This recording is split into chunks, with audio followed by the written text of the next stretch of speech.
The problem is government is too big. It spends too much money, and it has to create inflation because it doesn't have the guts to raise our taxes. For example, this passed, Congress did. I guess Biden hasn't put his John Hancock on the bill yet. I'm sure he will.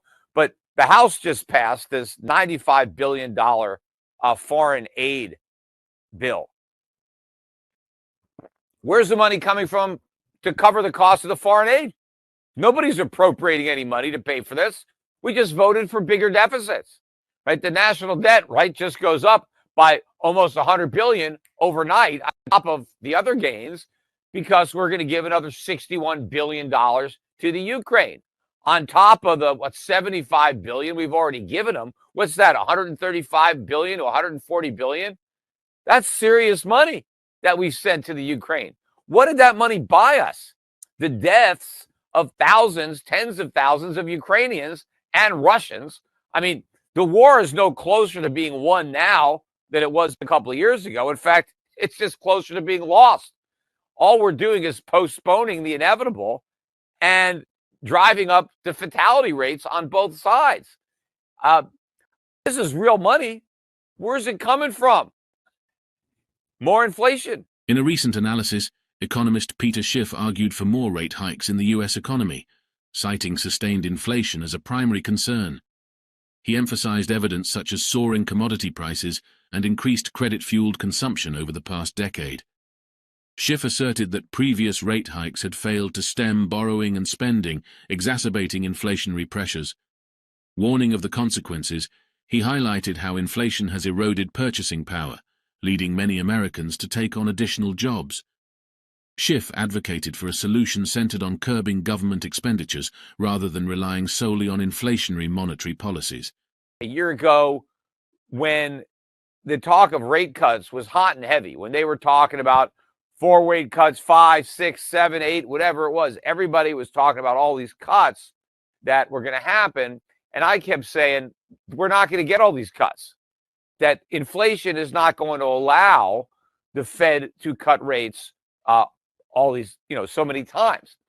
And the reason that Wall Street assumed that the Fed was going to be able to slip in all these cuts was because everybody thought that inflation was going to come down. But to me, that seemed like a ridiculous assumption to make. And the evidence that was building clearly showed that inflation was in the process of bottoming, at least the way they measure it with the CPI or the PCE. And if you looked at what was happening with commodity prices, it made sense that inflation was going to head back higher.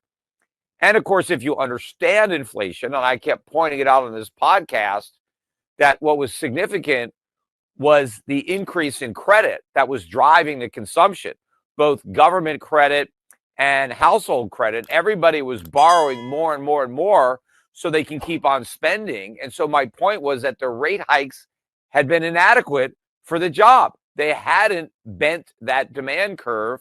The higher rates weren't constraining borrowing. Consumers and governments just kept borrowing anyway and kept on spending. So all that demand was there. Meanwhile, I kept pointing to the manufacturing recession. The output wasn't there. So we're not producing more, but we're borrowing to spend more. It was clear that prices were headed up. And in fact, we flooded the economy with inflation for over a decade. And that inflation finally reared its head. This was the beginning, not the end. I mean, people are still claiming, I look at, Paul Krugman is doing another victory lap, trying to claim that the inflation that he never saw coming is over.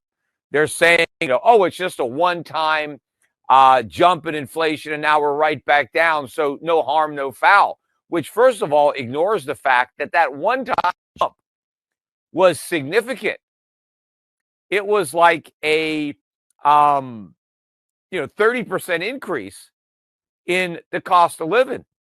That means something. Even if inflation did come back down to 2% and stayed there, that one-time jump is huge. For Paul Krugman and all of those other economists to dismiss that as if it is nothing. That's the reason so many Americans are now moonlighting. they've got second or third jobs because of that one-time jump in inflation has destroyed the purchasing power of their incomes. And so now they have to work more to buy what they used to be able to buy working less. But it's not even one time. The only thing that's one time is the decline. The decline from 9% to 3%, that was the one time, right? That's over. And now we're heading back up. Look, I went to the store today. I went to Walgreens. I needed to buy batteries. We were out of the 9-volt batteries. So I went down and I bought 2 batteries, and it was like $14, $14.50 for the 11% sales tax. So I paid like $8 for a battery. I mean, one battery, $7 for a single apple. If you think about it, that's about the minimum wage. Minimum wage is $7.25 an hour. One apple, someone's going to work for an hour. Here you go. Here's your apple and in fact, you don't even get the whole apple. The government takes a bite out of it because you got to pay payroll taxes. So after taxes, you might have to work an hour and 15 minutes to have one apple. I mean, that really shows you the degree to which inflation is eviscerating people's incomes and their living standards. And again, it's not inflation, it's the government. When people talk about inflation, we have an inflation problem, we have a problem. The problem is government is too big. It spends too much money, and it has to create inflation because it doesn't have the guts to raise our taxes. For example, this passed, Congress did. I guess Biden hasn't put his John Hancock on the bill yet. I'm sure he will. But the House just passed this $95 billion foreign aid bill. Where's the money coming from to cover the cost of the foreign aid? Nobody's appropriating any money to pay for this. We just voted for bigger deficits, right? The national debt, right, just goes up by almost $100 billion overnight on top of the other gains because we're going to give another $61 billion to the Ukraine on top of the, $75 billion we've already given them. What's that, $135 billion to $140 billion? That's serious money that we sent to the Ukraine. What did that money buy us? The deaths of thousands, tens of thousands of Ukrainians and Russians. I mean, the war is no closer to being won now than it was a couple of years ago. In fact, it's just closer to being lost. All we're doing is postponing the inevitable and driving up the fatality rates on both sides. This is real money. Where's it coming from? More inflation. Continuing the discussion, economist Peter Schiff delves into the implications of government spending, particularly citing massive foreign aid bills. He argues that such expenditures are a threat to national security, pointing out that the real danger lies in Washington's deficits and printing of money. Schiff questions the necessity of providing aid to Ukraine, highlighting the financial burden it places on American taxpayers. Additionally, he emphasizes the need for transparency in funding such aid, and suggests either cutting government spending or raising taxes to cover the costs.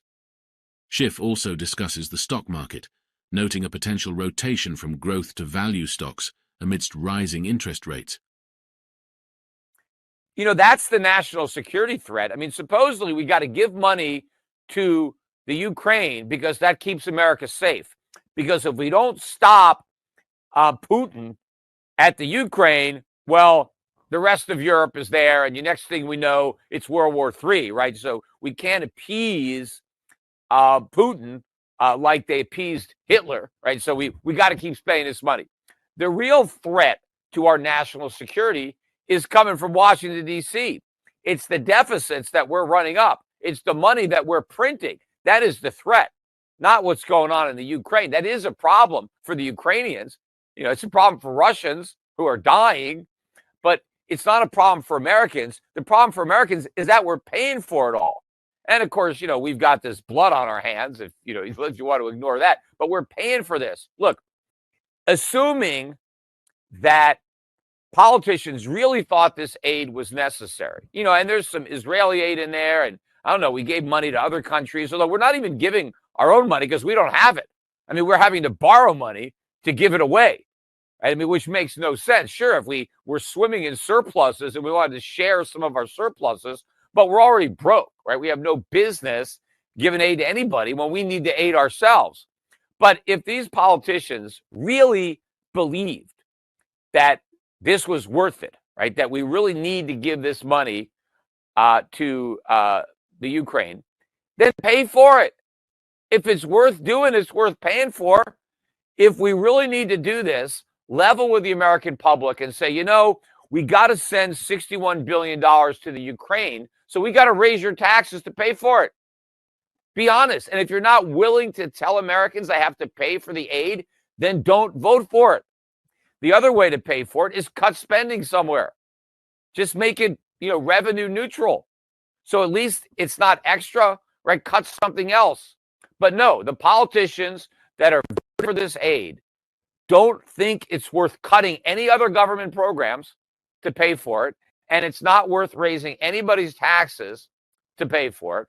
Well, if it's not worth higher taxes and if not worth cutting spending, then it's not worth doing. Don't do it. No, they think they can have everything, right? It all, money from heaven, right? It just grows on trees. Doesn't matter. We can do everything. So it should have been obvious, and I just digressed into this whole topic, but it should have been obvious 6 months ago, a year ago, that we weren't going to get these rate cuts because inflation wasn't going to cooperate. Inflation wasn't going to come down the way everybody believed. But it was that forward look at an easing of monetary policy.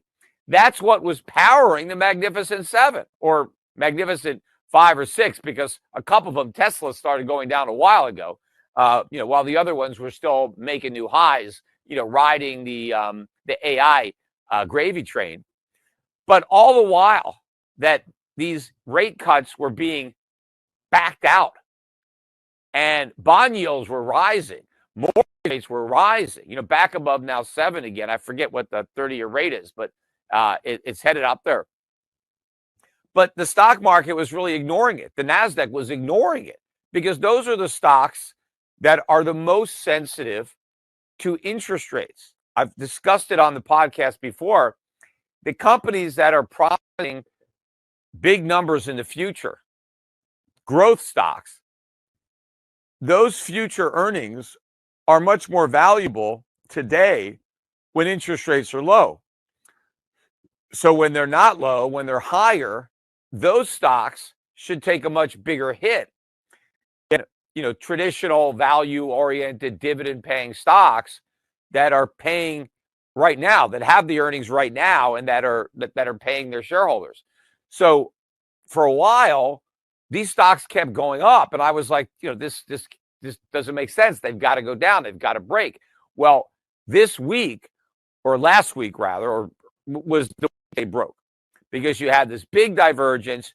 The NASDAQ, as I said, was down about 5.5%. The Dow was actually positive on the week. I mean, just like a point or so. It was barely positive.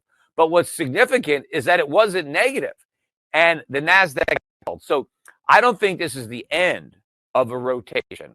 My bet is it's the beginning of a rotation. There's going to be a lot more momentum to this trade as people sell growth and buy value. Now, that doesn't mean that the Dow is going to keep on rising in the face of a falling NASDAQ. I think the Dow, is going to turn down. It's just not going to fall as much as the NASDAQ. I think we have a bigger correction coming. I think until we get some real weak economic data, which I also think is coming, because even right now, some people are talking about the potential for rate hikes, which I've been talking about again for months and months and months. All of a sudden, they're saying that it could happen. Thanks for tuning in today. In this transcript, Peter Schiff provides valuable insights into the state of the economy, highlighting concerns about inflation and government spending. He emphasizes the impact of borrowing and spending on inflationary pressures and discusses the consequences of massive foreign aid bills. Schiff also touches on the stock market's response to rising interest rates, suggesting a potential rotation from growth to value stocks.